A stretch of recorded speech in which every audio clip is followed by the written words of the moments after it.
It was back in 1947, just after the war, when I found myself in a small, isolated village on the outskirts of North Yorkshire. I had returned from service, seeking a place far from the noise and chaos of the city. I was renting a small cottage on the edge of a dense, mist-covered forest that the locals avoided. They never talked about it openly, but whenever I mentioned the forest, I'd notice them avert their eyes, quickly changing the subject. It was as if something unspoken lived in those woods, something they refused to acknowledge. Being new to the area, I didn't pay much attention to the warnings or the villagers' strange behavior. I spent my first few weeks settling in, getting used to the quiet. But then one night, something happened. I'll never forget it. It was a cold, moonless evening, and the wind had a strange howl, almost like a distant wail. I was sitting by the fire, reading, when I heard a soft knocking at the door. It was odd. No one ever visited, especially not at that hour. When I opened the door, no one was there. Just the still night, the trees swaying in the dark, and the thick fog curling around the cottage. I brushed it off as a trick of the wind and went back to my chair. But not 5 minutes later, the knock came again, this time louder. It was insistent, almost desperate. I flung the door open, but again, nothing. My heart began to pound in my chest. I could feel something was wrong. That's when I saw it. Just beyond the edge of the clearing where the trees began, there was a figure, a woman. She was standing there, still as a statue, staring at me. Even from that distance, I could tell something wasn't right. Her dress was old, tattered, and she was drenched as if she had just crawled out of a river. But there were no rivers nearby.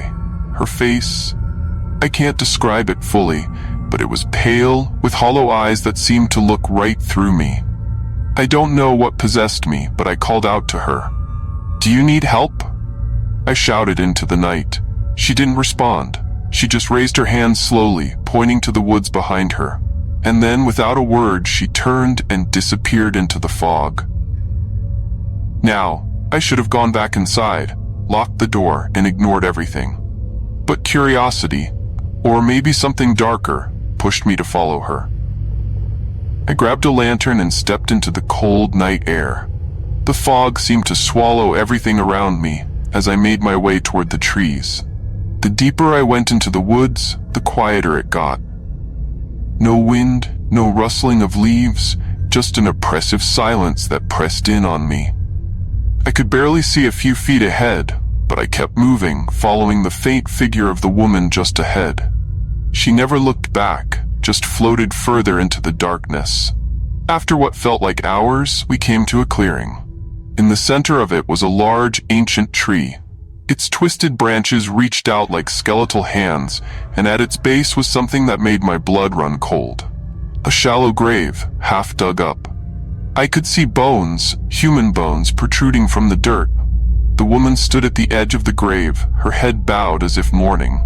I wanted to run, to scream, but I was frozen in place. Suddenly, she turned to me. Her eyes, those hollow, lifeless eyes, met mine, and I heard her voice in my head. Not out loud, but inside, like a whispering echo. "He did this." Before I could ask what she meant, I heard another sound, a rustling behind me. I spun around, and standing there was an old man, one of the villagers. His face was twisted in fear and rage.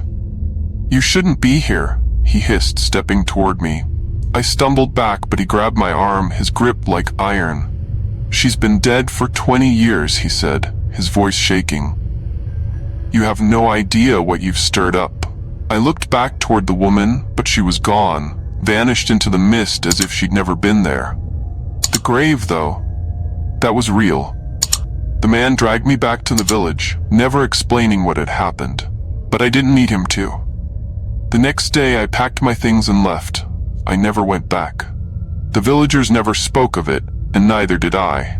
But every now and then when I close my eyes, I see her, standing there, pointing to that grave, as if waiting for something or someone. To this day, I don't know what she wanted, but I'll never forget that cold, empty stare.